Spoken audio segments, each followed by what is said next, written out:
You ever been in the middle of writing an email, you're about to sign off, and you just freeze? You're staring at the screen, wondering, is it thanks from John and I, or thanks from John and me? You're not alone, I promise. It's one of those tiny little grammar points that can trip up just about anyone. So let's dive in and finally demystify personal pronouns so you can make your communication way clearer and just more confident. So here's our game plan. We're going to start with that all too familiar moment of hesitation, what I'm calling the pronoun predicament.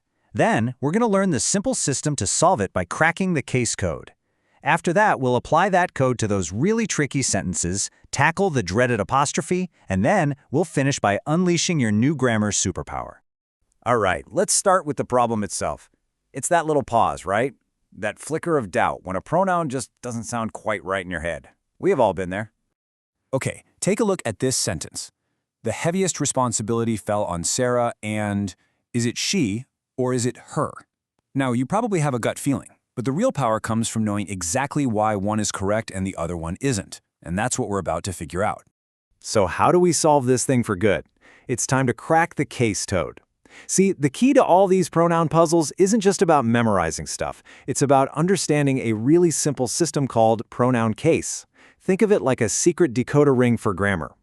First, let's cover the basics. A personal pronoun. That just refers to people or things. You know, my, you, he, she, it, they. But here is the absolute most important part.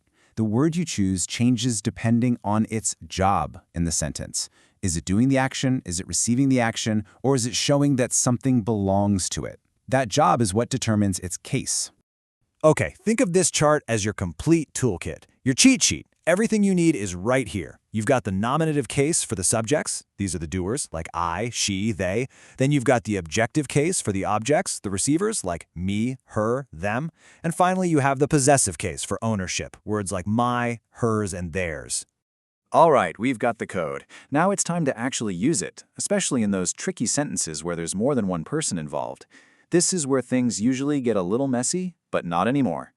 Our very first rule is super simple. If the pronoun is part of the subject, meaning it's part of who or what is actually doing the action of the verb, it has to be in the nominative case. So if they are doing the thing, you're going to use pronouns like I, she, he, or they. In this example shows it perfectly.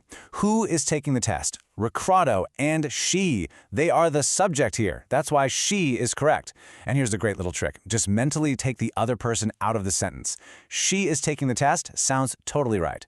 Her is taking the test. Man, that sounds immediately wrong, doesn't it? Now, let's look at the flip side. If the pronoun is part of the object, if it's receiving the action, or if it's following a little preposition like to, for, or on, it's got to be in the objective case. This is where you'll use words like me, her, him, or them. Let's break this one down. The complaints are being addressed to someone. That word to is a preposition which makes Mr. Bowles and them the object. And because it's an object, we need the objective case pronoun, them. Let's try that drop trick again. Address your complaints to them. Yep, sounds perfect. Okay, here's a bit of a pro tip, and this is mostly for more formal writing. Linking verbs, words like is, was, or are, they kind of act like a grammatical equals sign.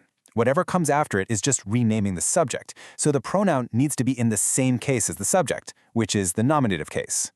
Now, I know this one might sound a little stiff, a little formal to our modern ears, but it is 100% grammatically correct. The person is the subject, and he is just renaming that person. The person equals he, so it follows the rule. While you'd probably say it's him in a normal conversation, in formal writing, it is he is the standard. And now we have arrived at the final boss of pronoun confusion, the apostrophe. This is, without a doubt, the single most common error people make. But once you learn this one simple rule, you are going to start seeing the mistake everywhere. This is it, the golden rule, the single most important thing to remember about possessives. I'm going to say it again. Possessive pronouns like yours, hers, ours, and theirs never, ever, ever use an apostrophe. They're already possessive on their own. They don't need any help from extra punctuation. Just look at this side by side. On the left, you've got the clean, correct forms. On the right, all those common errors. And let's clear up the biggest one right now. It's, it', always means it is. Always. If you can't replace the word in your sentence with it is, then the word you need is it's, no apostrophe. Here's one last, kind of specific use for possessives. When you have one of those ing words that's acting like a noun, we call it a gerund. Think of words like singing or laughing.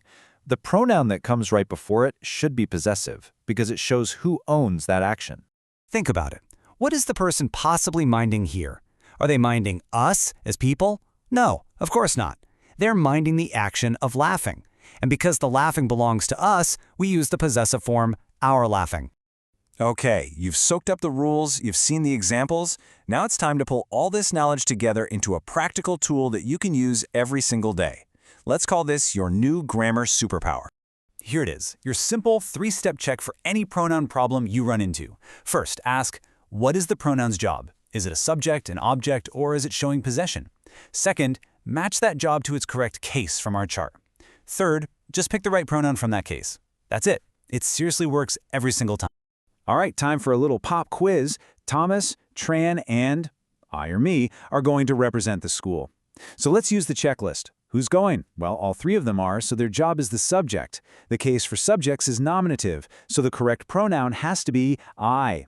Thomas, Tran, and I are going.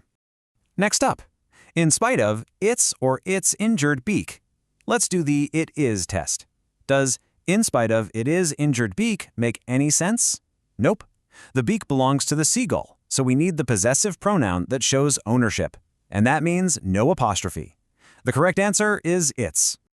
And for our last quiz question, what was that golden rule? Possessive pronouns never take an apostrophe. So the clear winner here is yours, no punctuation needed. See, once you know the code, it's actually not that hard at all. So, there you have it. You've officially cracked the pronoun code. My final question for you is this. Now that you have this knowledge, where do you think you're going to see it first? In an email from your boss? A news article you're reading? Maybe even in your own text messages? Pay attention, because you are going to start to see these rules in action absolutely everywhere.